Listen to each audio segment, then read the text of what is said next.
What's going on, everyone? My name is Patterrz, and welcome to a analysis of an interview that was done on Eurogamer by Chris Tabsel. And I've never done like a video about an interview before, especially not a text one, but I just read through this really quickly and I was like, this is actually a really good interview and answers a lot of questions about things like the post game for Let's Go, the challenge of it, things about Meltan, about the future of the Pokemon series, like open worldness, and the 2019 game and stuff like that. So I wanted to quickly run through this. Now, it is a pretty lengthy one, so I'm gonna have to essentially sum things up. I will zoom in, so if you want to read it yourself, you will be able to. But I can essentially just kind of sum things up as we go, look over the questions, and see what's in here. So I'll leave the link for the interview in the description if you want to go and check it out yourself, of course. But there's a lot of stuff in here. They talk about how they came back to the Kanto region, why they came back to the Kanto region. They talk about things like, is this the definitive version of Kanto? Things like HMs and puzzles and why they made Let's Go the way they did, the challenge of the game, the post game. So let's start things off at the top. So the first question is, was the anniversary the main reason you chose to set Let's Go in the Kanto region as a retelling of Pokemon Yellow? And he was like, it's mostly because, you know, we want to target the game at kids who haven't had the opportunity to play Pokemon Go, and it's probably the easiest game to get into the Pokemon series with is a Kanto version, considering it is the first game, and it is very simplistic as far as Pokemon games go, obviously. But is this the definitive version of Kanto? And they're talking about like playing the game in the living room and how they had to recreate Kanto and how it's like a summery, warm atmosphere in the games. Have people coming over to your house and you can, you know, play the multiplayer mode, which I mean, I guess it's all right looking. And they said, so you mentioned not wanting Kanto to be scary because, you know, summery, warm atmosphere. Don't know why it would be scary. And you talk about Pokemon Let's Go in particular being accessible to new players. Are there still puzzles and challenges like the strength puzzles, or have you moved away from that? And he says, we try to think about how kids play games these days, which is generally mobile games that you play for a short amount of time, games that don't take very long to get into, games that you can just pick up and play and then pick up something else and play and then come back to it later on. So they wanted to make something that was easier to progress in, and essentially what they're saying is, yes, this is 100% super kid-friendly game, which we already knew already. That's not really like a mind bombshell. Essentially, what this means is pretty much all of the puzzles, I'd assume, have been taken out of the game. Like, I think in Lieutenant Surge's trailer, they didn't have the actual puzzle in Lieutenant Surge's gym. And they evolved the playstyle of these games to how children are playing games now, which I guess I understand, but I don't necessarily agree with that, to be honest. And they said, in the same vein, back in the day, there wasn't any kind of mechanic where you could run anywhere in the games. Now you can, you know, we got 3D and stuff, so you can run around all over the place. And he's essentially saying we're giving more options to choose to play the way that's more fun to them. As in, you can find Pokemon in a field, or you can avoid them. It's not really a choice, it's just like, do you want to get it or not? I mean, I guess it's a choice, technically it is a choice. And this is about the challenge, and the players that have been crying out for a bit more of a challenge, the adult players who have been playing for 20 years and got to a bit later, should they wait for next year's RPG instead? And he said, you know, those kinds of fans, we'd mentioned the catch combo mechanic, whereas you catch the same Pokemon multiple times in a row and get various rewards benefits on that. That's not really an answer to that question, I don't think, to be honest. I don't think that's he just completely kind of disregarded that. We have someone else here who is answering questions as well. There is post-game content, including master trainers, and trainers spelled wrong there. So there are trainers who are kind of like the ultimate trainers for specific Pokemon. So you'll challenge them in Let's Go Pikachu and Eevee. And when you challenge them, you'll get the title for that Pokemon. So if you become the master of that Pokemon, if you beat them in battle. So for example, Masuda comes back in here. There's a little typo on Masuda too. He says his favorite Pokemon is Psyduck. I didn't know his favorite Pokemon was Psyduck, but okay. So he'd be training his Psyduck amazingly. You try and challenge the Psyduck Master, then gain the Psyduck Master title. And it's something you put a lot of effort and time into. If you really wanted to create a challenge for yourself, these Master Trainers exist for all 151 Pokemon in the game. So if you want to collect all of the titles, that's something you can challenge yourself with. I think that's a cool idea. I don't know if you have to battle the Master Trainers with the Pokemon that they have. I assume that maybe you do, Maybe you have to have like a super good Squirtle to battle the Squirtle Master or something like that. I really like the idea of Master Trainers though, and collecting all of the Master Trainer titles. That sounds cool. That does sound cool. I do like the idea of that. And then he asks, is that all of the post-game content? Is there more? Is there any story-based content after the main quest line?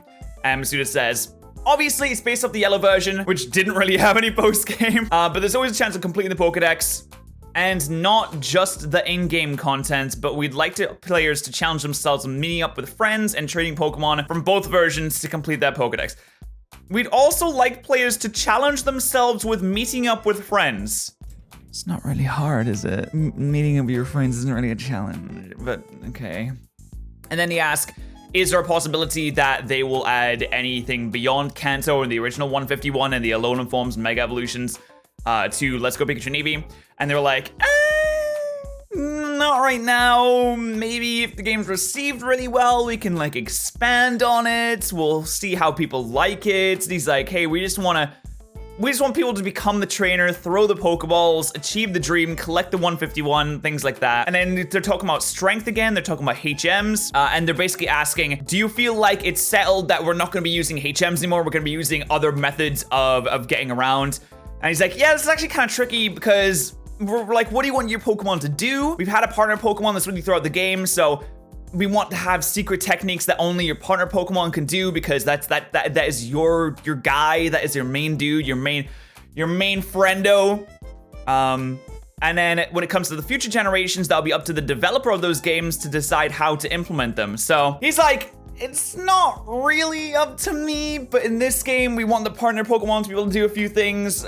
Things can change essentially as it goes on and the series go on. And he's like, do you see a future where we don't have HMs at all? And he's like, yeah, but the thing is, if you teach a Pokemon Surf, you can get, it's a lot of technical issue. Or it's not really like a technical issue that we have with these games to prevent them from taking out HMs. It's just like, if you go to an area and somehow something happens where your Pokemon doesn't have that move anymore, you're stuck.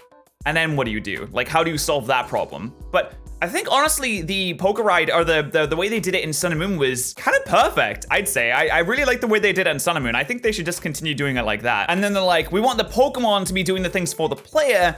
So if you're just swimming around the ocean, you're carrying your Pokemon. Are you the Pokemon or am I the Pokemon? I mean, I don't know if I get confused if I was the Pokemon or not, but okay, all right, Masuda. And they start talking about Meltan, and they ask if it was planned when it was discovered in network traffic of Pokemon Go shortly before it appeared in game. Was that a leak? Was it intentional? Was it a reveal disguised as a leak to intentionally get people excited? And he's like, yes, that was planned.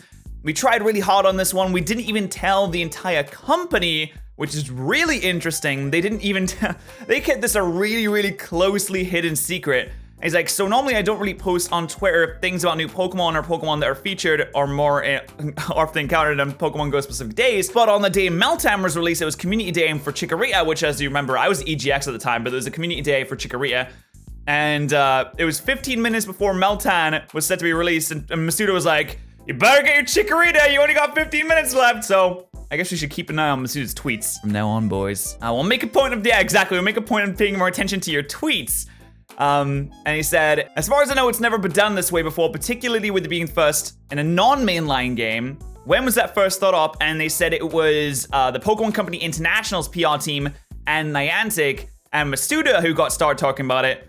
And they were thinking about how they wanted to reveal Meltan, and they had to do it right or people wouldn't like it, even though a lot of people didn't like it anyway. But honestly, I think the way that they revealed and have been promoting Meltan has been fantastic. I love the trailers. I love the design. I love the Pokemon. I think all of these trailers really give it so much personality. I think it's genuinely really, really, really good. And he's like, can you answer how we catch it? And he says, oh, that info will be released on the 10th of October. So I guess we already know, but you transfer from Pokemon Go to Let's Go, you receive a mysterious box, then you get Meltan. It's pretty easy. And then you can transfer it back to Let's Go if you want to. Pretty easily. You can have multiple Meltan, which is what he's saying there. So that's pretty cool too. And then up here, they talk about an open world Switch game like Breath of the Wild, Super Mario Odyssey. I mean, Super Mario Odyssey is kind of open world, I guess. Yeah, I mean, yeah, it is. You just have different worlds that you go to, I suppose. And then they mentioned that one day Pokemon might follow suit. And he said, well, you know, in general, I always want to be facing new challenges and trying to do new things with Pokemon.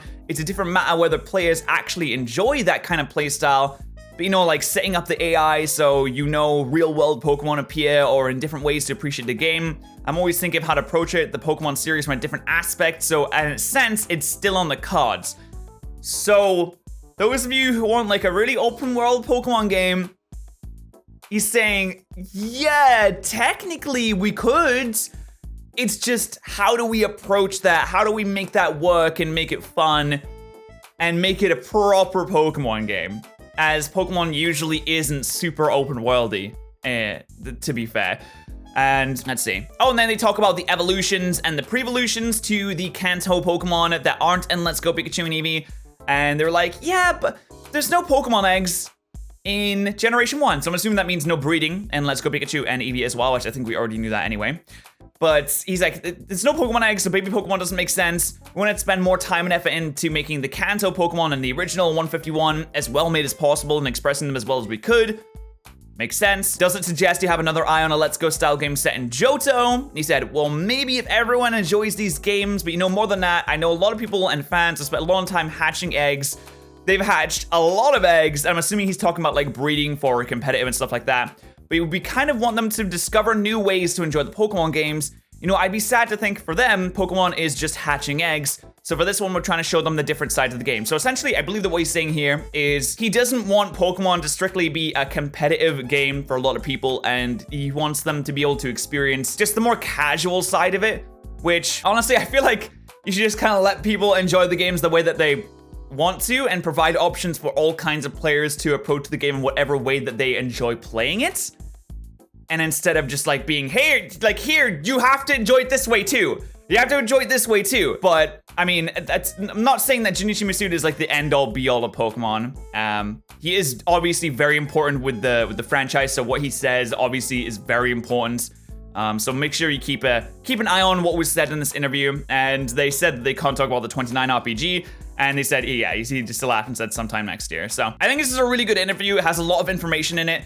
Like potentially open world games, the Master Trainer thing, the explanation as to why like the Generation 2 and above Pokemon aren't in Let's Go, the explanation as to why the Let's Go games are so casualized because they want people to see a different side of Pokemon, and they want kids to be able to enjoy it in a way that they believe kids play games these days. So okay, yeah, thanks, Threat Protection. That's really good. Thank you. Thank you very much. That's great. Thank you. But I will link the interview in full in the description if you want to read through the whole thing. But Chris Tapsell, I think that was a really good interview. Honestly, I genuinely do. And let me know what you think in the comments section below. What do you think about these different answers, the different questions about the Master Trainers, the open worldness potential, the Meltan reveal, things like that. I'm curious as to what you think. So let me know. Thank you guys so much for watching, and I'll see you guys next time.